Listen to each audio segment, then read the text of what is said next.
எல்லா குழந்தைகளும் மாமா என்று அழைக்கப்படுவோர் பண்டித ஜவஹர்லால் நேருஜி அவர்கள். குழந்தைகள் மீது அவருக்கு அலாதியை கேட்டுக்கொண்டார். அந்த வகையிலே தான் நவம்பர் 14ஆம் தேதி இந்த குழந்தைகள் தினம் கொண்டாடப்படுகிறது. நேரு ரொம்ப தூய்மையானவர். அவருடைய ஆடைகள், அவருடைய நடை உடை எல்லாமே ஒரு பார்க்கிற கலை வேலைப்பாளர்களோடு கூடிய வீடு. அது உள்ள அவர் உபயோகப்படுத்திய அந்த மேல் கோட்டு, அவர் உபயோகப்படுத்திய ஆயிரக்கணக்கான நூல்கள், அவர் உட்கார்ந்த இல்லம் ஜவஹர்லாலுடைய இல்லத்துல. அது மாதிரி நம்முடைய பாரத பிரதமராக இருந்து நம்முடைய நாட்டிற்கு பெருமை சேர்த்தவர் பண்டித ஜவஹர்லால் நேருஜி. நம்முடைய பன்னாட்டு அனிமா சங்கத்தில் கரூர் மெஜஸ்டிக் லைன் சங்கம் சார்பாக இந்த குழந்தைகள் தின விழாவை உங்களோடு சேர்ந்து கொண்டாடுவதிலே நாங்கள் பெரிதும் மகிழ்ச்சி அடைகிறோம்.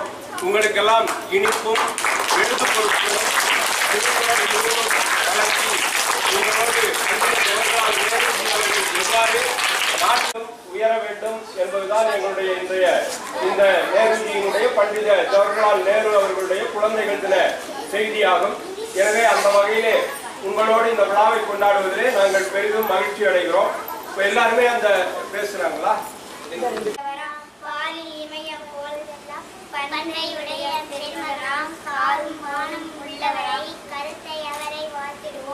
இந்திய நாட்டின் மேன்மைக்கே இரவும் பகலும் உழைத்தவராம் சிந்தனை இமயம் நேர்மாமா சிறுவரிலும் நேசித்தார்.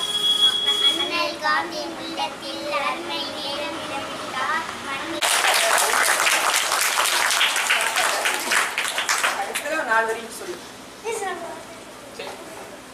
ஆசியாவின் ஜோதி மாந்தல் மாணிக்கம் என போற்றப்படும் பண்டித ஜவஹர்லால் நேரு மோதிலால் நேருவுக்கும் சொருபராணிக்கு மகனாக நவம்பர் 14ஆம் நாள் பிறந்தார். இவர் சுதந்திர இந்தியாவின் முதல் பிரதமர் ஆவார். வெண்மை ஆடையை விரும்பி அணிவார். தூய்மையை விரும்பும் இவர் ரோசா மலரை சட்டையில் அணிந்து கொள்வார்.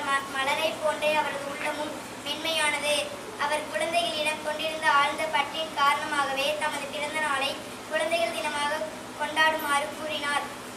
அதனை பின்பற்றி ஒவ்வொரு ஆண்டும் நவம்பர் 14ஆம் நாளை குழந்தைகள் தினமாக நாம் அனைவரும் கொண்டாடி மகிழ்கிறோம். நன்றி, வணக்கம்.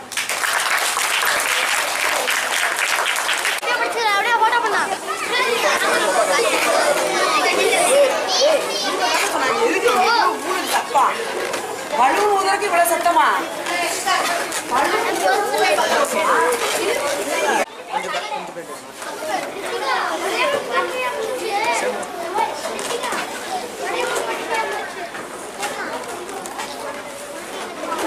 பையன் எடுத்துடலாங்க, எடுத்து போட்டுருங்க. 2 மணி எடுத்தாலும் போட்டுருங்க.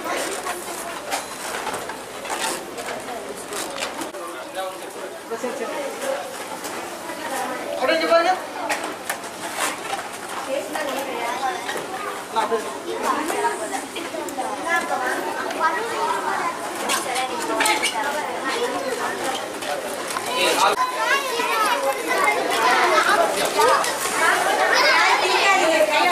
வாங்க, இங்க பால் வாங்க, தருவாங்க.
இல்லை நான் ஸ்கூலில் ஃபங்க்ஷன் ஸ்கூலில் அதான் சரி வாங்க.